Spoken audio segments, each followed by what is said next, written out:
Let's bring in CAL FIRE Deputy Chief Jonathan Cox. And Jonathan, crews out there already. They continue to make some ground. Which fire right now is of the biggest concern?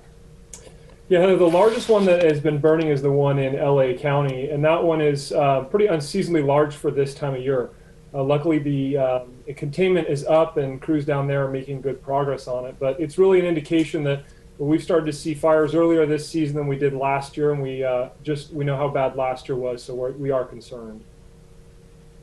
Yeah, so Jonathan, this does seem earlier than usual, so this is in fact unusual. Yeah, that's right. Just to give you some perspective, we usually respond on average to about 600 plus fires between January and this time in April every year.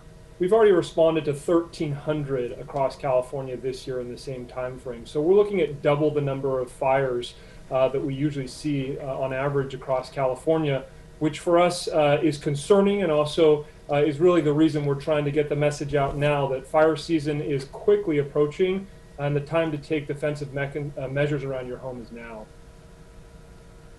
Yeah, so what else are you encouraging people to do? I mean, obviously get prepared, but it seems like the message really is get prepared now. That's right. Yeah, we're taking advantage of it ourselves as firefighters by doing prevention measures such as clearing vegetation and clearing roadways. For homeowners, it's really three important pieces. It's defensible space around the home. It's ready, set, go, having a plan to leave when the time comes. And thirdly, what we really encourage is just checking in with your neighbors and those in the community who might need extra time to evacuate, and really make sure that you have a plan for them because, as we've seen on the fires of the last few years, the neighbors helping neighbors and the community members helping each other is just as important as having that defensible space when the actual fires do occur.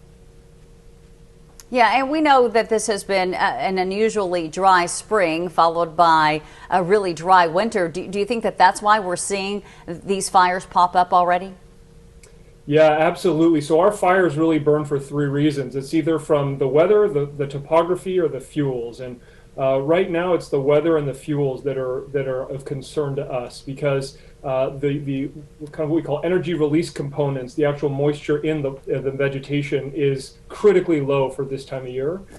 Combine that with the fact that we haven't had much rain and there's just not much moisture in the soils. We're concerned that could be indicative of an early fire season. On the flip side, our grasses are not as tall, so our fuel density per acre is down. But as we've seen over the last few years, we're really at the whim of the weather, such as the offshore wind events or the lightning that might come through later in the year. Yeah, and Jonathan, as we know, the season usually peaks between July and let's say November.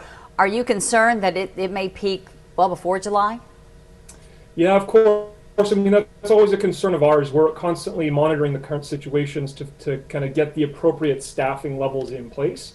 I think I wouldn't be surprised if we have increased staffing earlier on this year to meet the threats that we're seeing.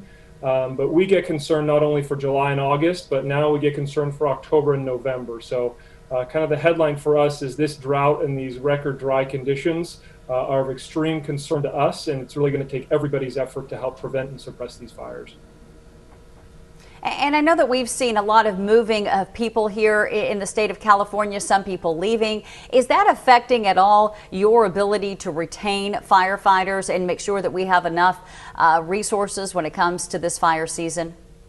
Yeah, that's a good question, Heather. So we have a pretty robust hiring system in California for CAL FIRE. One of the things that we're actually very lucky to have is we have a profession that we usually see many times more applicants than we have job positions. So luckily, there are people willing to take the risks that we do in fighting these fires.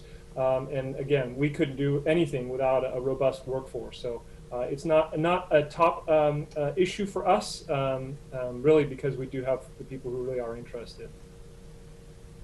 All right, CAL FIRE Deputy Chief Jonathan Cox, really appreciate you coming on, and best wishes to all of the firefighters that are out there right now, and hoping for the best this fire season. Thank you again. Thanks.